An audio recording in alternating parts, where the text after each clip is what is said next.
Место, где хочется жить. В микрорайоне Звездные строители возвели уже 16 многоквартирных домов. Их стены стали родными для 1600 семей, в том числе для новоселов из аварийного жилфонда. Как поменялась жизнь переселенцев, расскажем в следующем сюжете. Дом – полная чаша. Об этом семья Веры Мельцаевой мечтала больше 30 лет. В прошлом году мечта, наконец, сбылась. Из 17-го квартала их переселили в Звездный. И Мельцаевы не остались у разбитого корыта. Район хороший, красиво, очень мы рады. Наконец-то это случилось. Вот мы все такие на позитиве. Новый дом, новые знакомства, новые соседи. Очень все прекрасно. Мы счастливы. Вид из окна – это вообще пушка-бомба.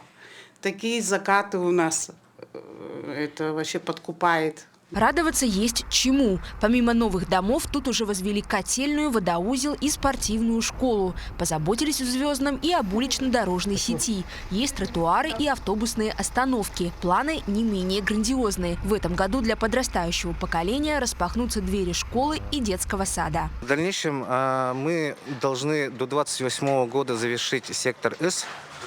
И потом уже перейти на сектор Б, где планируются тоже объекты, социальные объекты, это школа на 990 и детский сад.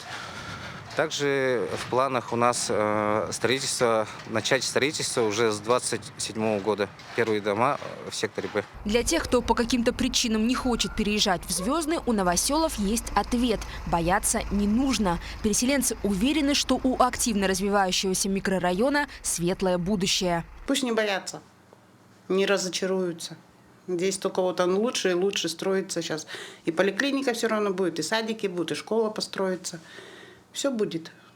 Это дело времени. Все 3 квартала Звездного строят в рамках президентского нацпроекта «Инфраструктура для жизни». 30 многоквартирных домов обеспечат квартирами около 11 тысяч человек. Эржана Гармаева, Нюргун Старостин, Якутск.